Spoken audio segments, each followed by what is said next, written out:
नमस्कार। आज हम भारतीय साक्ष्य अधिनियम 2023 के 5 बहुत ही जरूरी नियमों को समझने वाले हैं। ये वो नियम हैं जो सीधे सीधे हमारी प्रॉपर्टी के कागजों, कॉन्ट्रैक्ट्स और यहाँ तक कि सरकारी सर्टिफिकेट से भी जुड़े हुए हैं। बेसिकली यही कानून तय करता है कि कोई डॉक्यूमेंट असली है या नहीं। तो चलिए इसे एकदम आसान भाषा में समझते हैं। ये एक ऐसा सवाल है जो किसी की भी रातों की नींद उड़ा सकता है ना? क्योंकि किसी भी डॉक्यूमेंट के असली या नकली होने पर बहुत कुछ दांव पर लगा होता है। आज हम यही देखेंगे कि ये जो नया कानून है वो इस सवाल का जवाब देने में हमारी कैसे मदद करता है और इसके लिए हमें कौन से लीगल टूल्स दिए गए हैं। तो इसे एक लीगल टूल किट की तरह समझिए। आज हम एक एक करके 5 ऐसे जरूरी सेक्शंस को अनलॉक करेंगे जो दस्तावेजों की सच्चाई परखने के लिए ही बनाए गए हैं। ये वो औजार हैं जो अदालतों को सही और गलत के बीच फर्क करने में मदद करते हैं। तो ये है हमारे आज के सफर का रोड मैप। हम पहले गवाहों से जुड़ा नया नियम समझेंगे, फिर देखेंगे कि असली और नकली साइन की पहचान कैसे होती है। उसके बाद पब्लिक और प्राइवेट डॉक्यूमेंट्स का फर्क जानेंगे और आखिर में ये समझेंगे कि सरकारी कागजात की कॉपी कैसे हासिल की जा सकती है। तो चलिए अपनी टूल किट का पहला औजार उठाते हैं, सेक्शन 71। ये सेक्शन कुछ खास तरह के डॉक्यूमेंट्स को साबित करने के प्रोसेस को काफी आसान बना देता है। चलिए देखते हैं कैसे। अच्छा, आगे बढ़ने से पहले एक शब्द समझना बहुत जरूरी है, अटेस्टेड डॉक्यूमेंट या अनुप्रमाणित दस्तावेज।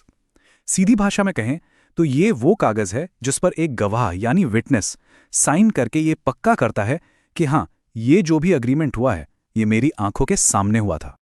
और सेक्शन 71 का सबसे काम का नियम यही है। ये कहता है कि अगर कोई ऐसा डॉक्यूमेंट है जिसे बनाने के लिए कानूनन किसी गवाह की जरूरत नहीं थी, पर फिर भी किसी ने दोस्ती यारी में गवाह के तौर पर साइन कर दिए, तो उस डॉक्यूमेंट को साबित करने के लिए उस गवाह को कोर्ट में बुलाना कंपलसरी नहीं है। इसका मकसद बहुत साफ है, कोर्ट का और लोगों का टाइम और मेहनत बचाना। चलिए एक छोटा सा उदाहरण लेते हैं। मान लीजिए आपने अपने दोस्त को कुछ पैसे उधार दिए और एक सादे कागज पर अग्रीमेंट लिख लिया। आपके एक और कॉमन फ्रेंड ने उस पर गवाह के तौर पर साइन कर दिया। अब कल को अगर कोई झगड़ा होता है तो आपको उस गवाह दोस्त को कोर्ट में ढूंढ कर लाने की कोई जरूरत नहीं है। वो अग्रीमेंट उसके बिना भी साबित किया जा सकता है।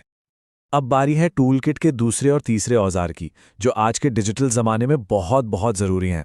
सेक्शन 72 और 73 हमें बताते हैं कि हाथ से किए गए साइन और डिजिटल साइन असली हैं या नहीं, ये कैसे चेक किया जाता है।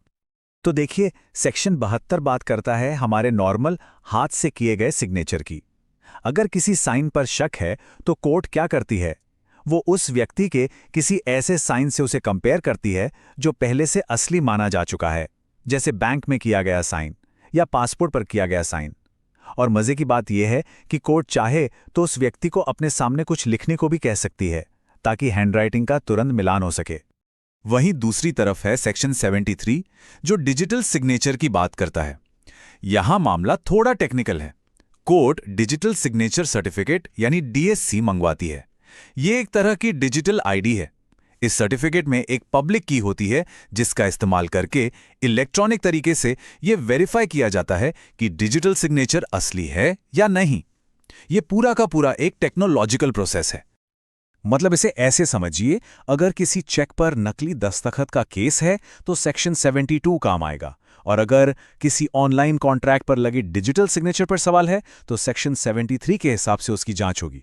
दोनों का मकसद एक ही है, सच का पता लगाना। चलिए अब अपने टूल किट के चौथे औजार को देखते हैं।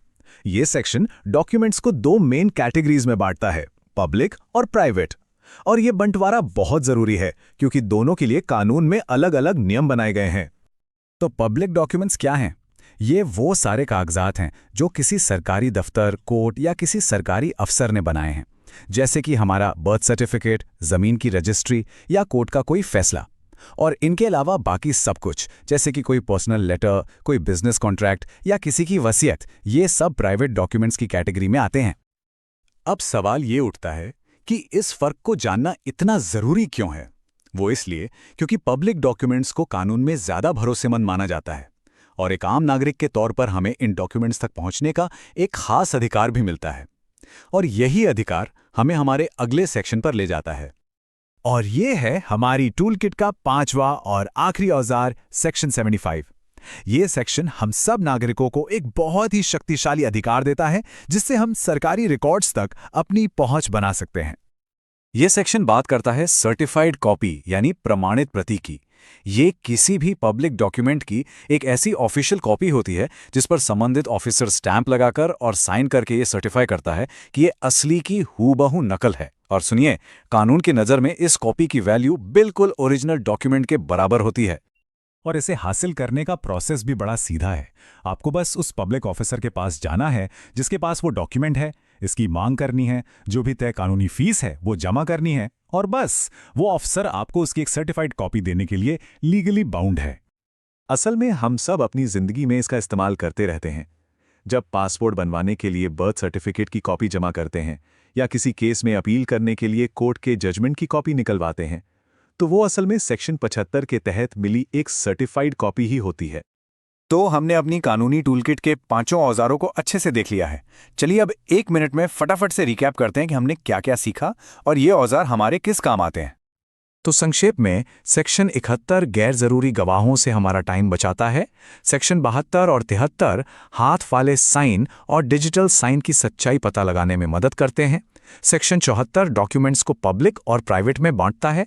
और सेक्शन 75 हमें पब्लिक डॉक्यूमेंट्स की सर्टिफाइड कॉपी पाने का अधिकार देता है। ये 5 औजार मिलकर डॉक्यूमेंट्स की दुनिया में काफ़ी हद तक क्लैरिटी और सिंप्लिसिटी लाते हैं। और जाते जाते एक सवाल, एक तरफ सेक्शन 73 जैसे कानून हैं जो डिजिटल दुनिया के लिए तैयार दिखते हैं, लेकिन टेक्नोलॉजी तो हर रोज और भी तेजी से बदल रही है। तो सोचने वाली बात यह है कि क्या हमारा कानूनी ढांचा भविष्य में आने वाले डिजिटल फ्रॉड जैसे कि AI से बने फेक डॉक्यूमेंट्स या डीप फेक जैसी चुनौतियों का सामना करने के लिए पूरी तरह तैयार है? इस पर सोचिएगा जरूर।